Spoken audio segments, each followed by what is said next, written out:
warahmatullahi wabarakatuh. Waalaikumsalam warahmatullahi wabarakatuh. First of all, let's say thank to Allah Subhanahu wa Ta'ala who has given us blessing and mercy so we can attend this podcast without any problem. The secondly, salawat and salam to our Prophet Muhammad Sallallahu Alaihi Wasallam who has brought us from darkest era to lightness era. Perkenalkan, nama saya Andi Fatimah Otada dan di sini saya bersama Kakak Haji Syaharuddin Arif, SIP, MM, selaku Wakil Ketua DPRD Sulawesi Selatan. Halo, Assalamualaikum. Kak Sar, Ya. kabarnya bagaimana? Ya, Alhamdulillah kabarnya baik hari ini. Hari ini saya perjalanan dari Makassar mampir ke Sidrap.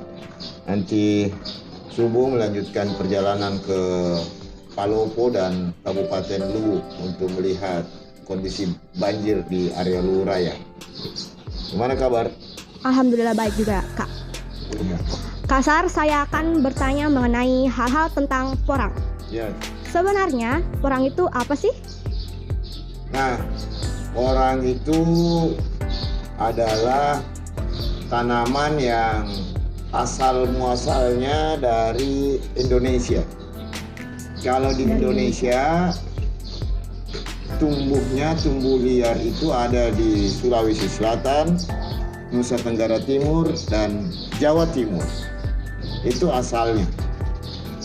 Kalau bahasa Bugisnya, orang Bugis bilang orang itu siapa. Kalau Siapa bahasa itu? Bugis Bonenya dibilang sikapa. Sikap. Kalau orang Luwu bilang buti. Kalau orang Makassar bilang tire. Nama latinnya Amorphopalus mulleri. Nah, karena ini tanaman yang berasal dari Indonesia yang sejak zaman dulu, nah, porang ini dikonsumsi oleh masyarakat kita zaman dulu, tapi saat itu belum terlalu banyak beras. Nah, tapi di era penjajahan, komoditi ini dipindahkan ke Jepang. Oh, di Jepang. Dan di Jepang dan di China dikembangkan, dan akhirnya di sana diolahlah menjadi porang dan diolah menjadi makanan.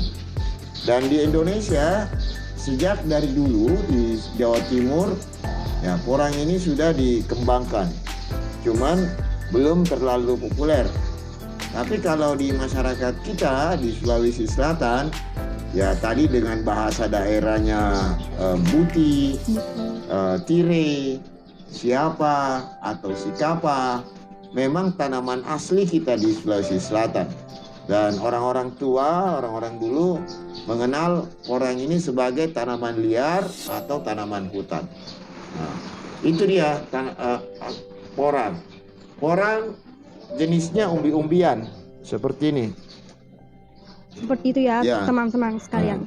Ini porang jenisnya umbi-umbian dan dia bisa tumbuh di bawah pohon karena dia tanaman liar. Dia tumbuh di bawah pohon dan tanpa naungan juga tumbuh baik. Nah, terus porang di semua kontur tanah yang ada di Sulawesi Selatan ini di Indonesia bisa tumbuh di MDPL 100 sampai 1000 meter di atas permukaan laut. Nah, itu dia namanya porang.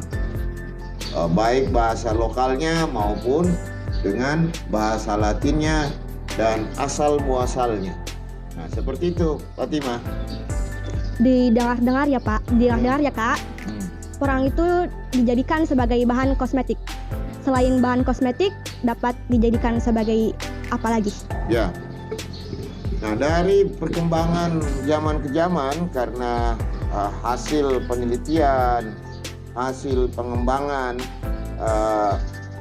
pertanian di luar negeri maupun di Indonesia sudah semakin maju, ya, orang yang dianggap bukan sebagai tanaman yang bisa menghasilkan, dulu dikatakan makanan ular, dan sekarang dari hasil pengembangan dan budidaya yang ada, ya porang sudah menjadi tenar sebagai bahan baku, bahan makanan alternatif untuk masa depan.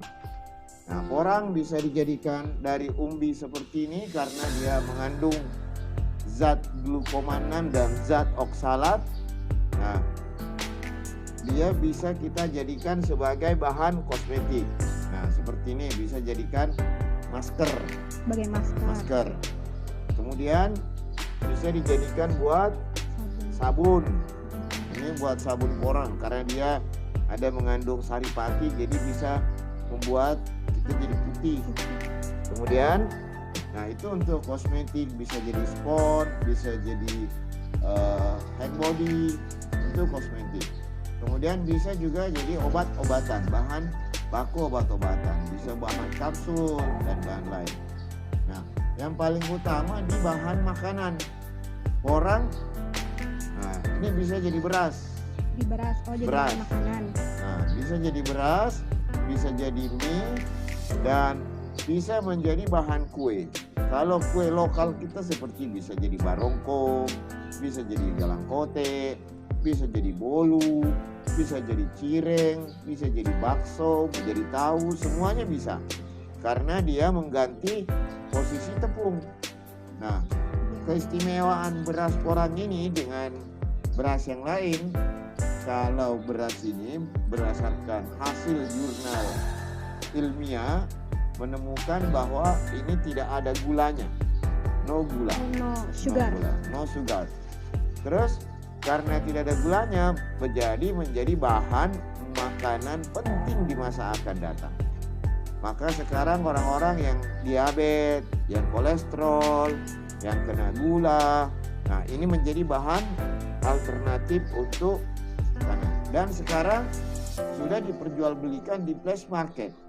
Nah, di supermarket, minimarket. Sudah dijual di online, di toko offline sudah dijual belikan. Dan harga beras ini sangat mahal. Harga berasnya. Berapa tuh? 1 kilo 200.000. Wow. 200 kilo. Karena sangat memang mahal, dia ya? kalangan menengah ke atas. Dan ya untuk obat bisa dicari beras porang. Mau beli berapa saja ada dan harganya cukup mahal karena memang untuk high level. Nah, terus ya selain itu kami di sini, saya yang merintis, memulai untuk area Indonesia Timur, terutama di Kabupaten Sidrap, yang tadinya tanaman porang ini dia tumbuh kembangnya di hutan. Saya pindahkan dari hutan dan melakukan budidaya intensif di Kabupaten Sidrap. Dan alhamdulillah 3 tahun, alhamdulillah sudah berhasil. Kita sudah mengekspor dari Sidrap ke China dan sudah ke beberapa negara. Banyak negara ya, Kak? Seperti itu, Fatimah. Jadi sebagai bahan kosmetik dapat juga dijadikan sebagai bahan makanan ya, Kak? Ya. Selanjutnya, apa potensi porang di Sidrap atau di Sulsel ini? Ya, potensi porang di Sidrap dan Sulawesi Selatan cukup besar. Tahun ini kita sudah ekspor kurang lebih 800 ton ke China dalam bentuk chip, dan potensi harga semakin bagus. Harga sekarang sudah sekitar 3.500 sampai 4.000 rupiah per kilo dalam bentuk umbi, dan ya permintaan dari luar negeri semakin meningkat. Walaupun di era tahun 2019 harga sempat mencapai 13.000 per kilo, di tahun 2020, 2021, 2022 awal agak turun karena faktor pandemi Covid sehingga ekspor tidak jalan. Di tahun 2022 bulan Juni ekspor sudah jalan lagi, bahkan permintaan sudah sangat tinggi dari luar negeri. Dan nanti kita di Sulawesi Selatan ini karena permintaan semakin banyak, maka pasti lambat laun di akhir tahun 2022 harga semakin naik. Nah, sekarang potensi buat di Sidrap dan Sulawesi Selatan. Nah, saya sebagai inisiator dan pelopor dari budidaya porang ini mencontohkan untuk masyarakat di Sidrap dan Sulawesi Selatan supaya ada alternatif pekerjaan tambahan untuk pertanian kita. Nah, di Sidrap contohnya yang dia dominan ke padi, kita di padi alhamdulillah berhasil dominan ke padi. Nah, sekarang daerah-daerah perkebunan yang tanah-tanah tidur tidak dimanfaatkan seperti lahan perkebunan di sini, akhirnya kita manfaatkan dan menghasilkan. Nah, artinya potensi itu ada. Di orang di Sidrap petani, dia mengurus padinya dari pagi sampai siang, siang sampai sore mengurus perkebunan untuk menambah pendapatan baru di sektor pertanian. Nah, apalagi ya dalam waktu dekat, insya Allah ya pabrik sebentar lagi kita menuju dari chip, dari tepung dan jadi beras. Kita sebentar lagi produksi untuk produksi lokal maupun ekspor. Potensinya sudah sangat besar. Nah, seperti itu, Ima. Ya. Selanjutnya, Kak Sar. Ya. Kak Sar ini terinspirasi dari mana untuk budidaya porang? Kenapa bukan tanaman yang lain? Nah, saya terinspirasi ya dari setelah banyak melihat petani-petani kita belum terlalu optimal, belum terlalu kuat daya belinya terhadap hasil pertanian sendiri yang dihasilkan. Kan seperti padi, kita bersyukur di Sidrap, Sulawesi Selatan, alhamdulillah hasilnya sangat bagus. Cuman kita harus menambahkan, ada tambahan komoditi baru. Nah, inspirasinya satu, memikirkan masyarakat supaya masyarakat di Sidrap ada alternatif tambahan pendapatan. Itu satu. Yang kedua, membuka peluang usaha baru bagi petani dan membuka kultur kebiasaan. Ya, kita di Sidrap dan Sulawesi Selatan namanya komoditi paling untuk kalangan di Indonesia. Tapi saya harus berani menciptakan sesuatu, mendorong melakukan perubahan di sektor pertanian. Nah, di seperti komoditi porang akhirnya dengan mulai dari nol merintis akhirnya menjadi ekspor dan menjadi peluang usaha baru bagi khususnya ya para anak-anak muda kita. Anak-anak muda kita di kalangan generasi Z dan generasi milenial hampir sama sekali, kalau kita menyinggung soal dunia pertanian, hampir sama sekali tidak tertarik. Karena mindset mereka satu jadi pengusaha, dua jadi ASN, tiga jadi pegawai swasta. Padahal potensi yang sangat besar kita di Sidrap dan Sulawesi Selatan masuk tembus sebagai pengusaha di bidang pertanian. Karena Allah Subhanahu wa taala menyiapkan kita tanah yang begitu subur, air yang begitu cukup, pengalaman pertanian yang begitu bagus, sehingga potensi yang kita gali dari situ.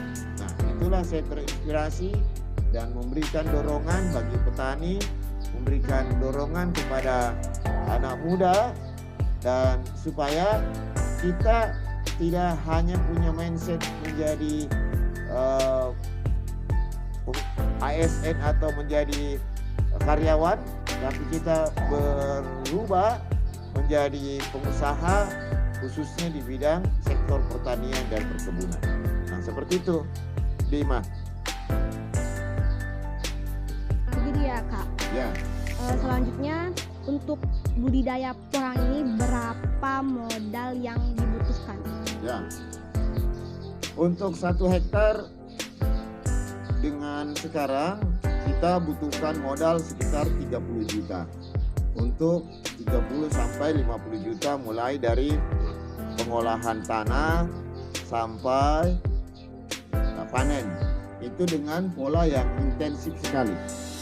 pola yang sangat modern, mulai dari komponennya pengolahan tanah, kemudian benih, kemudian pupuk organik cair, pupuk organik kandang, dan pestisida, fungisida, sampai pemanenan. Nah, modalnya sekitar 30 sampai 40 juta. Adapun hasilnya, karena 1 hektar kita bisa tanam sampai benihnya seperti ini namanya benih katak. 1 hektar kita bisa tanam ini 50.000 pohon, 50.000 biji, dan dalam waktu 7 bulan, 6 sampai 7 bulan bisa menghasilkan seperti ini. Nah, seperti ini hasilnya. Nah, kalau dalam 1 hektar kita tanam 50.000 biji, 50.000 biji, jadi sekilo dalam 7 bulan bisa menghasilkan 1 kilo, maka hasilnya 1 hektar bisa sampai sekitar 50 ton. Begitu ya Kak Sar? Nah, 50 ton. Tadi biaya produksinya sekitar 50 juta, itu sudah termasuk ongkos, maka hasilnya kita bisa dapatkan 200 juta per hektar. 200 juta per hektar kalau 1 hektarnya menghasilkan 50 ton. Dengan harga sekarang kisaran 3.500 sampai 4.000. Jadi kita bisa dapatkan sekitar 200 juta per hektar, dipotong biaya produksi sekitar 50 juta, jadi hasil bisa dapat sekitar 100 sampai 150 juta per hektar dengan harga yang sekarang 3.500 sampai 4.000 per kilogram. Nah, seperti itu modal dari sampai hasil usaha taninya. Nah, kalau ya anggaplah kita bisa bersih dapat 100 juta per hektar, kemudian dengan catatan intensif ya. Intensif itu artinya betul-betul fokus, betul-betul hanya itu yang diurus, dijadikan pertanian ini sebagai bisnis, tidak mengurus yang lain dan fokus, dan itu hasilnya. Kalau bisa dapat 100 juta sampai 120 juta per hektar dalam 7 bulan, berarti kita bisa punya gaji sekitar kurang lebih ya 10 sampai 12 juta per bulan. Begitu. Banyak ya Kak? Ya. Banyak sekali. Lumayan dibanding menjadi karyawan swasta, paling gajinya berapa. Nah, sekarang ya harus didorong. Apalagi ya dengan isu yang selalu kita dengar di negara lain, di Eropa, di Timur Tengah, di Asia sendiri, mulai kita sering dengar isu krisis pangan, climate change, perubahan iklim, perang antara Ukraina dan Rusia, itu punya dampak semua terhadap ketersediaan pangan dunia. Nah, mumpung sekarang isu itu menjadi sering kita dengar, kita harus fokus, khususnya masyarakat Sidrap dan Sulawesi Selatan dan anak mudanya, untuk bisa lari masuk kepada bisnis pertanian dan supaya terbuka lapangan kerja baru untuk anak-anak kita, yang adik-adik kita yang ada di desa-desa. Ya, seperti itu, Dimas. Untuk pertanyaan terakhir untuk Kak Sar, apa harapan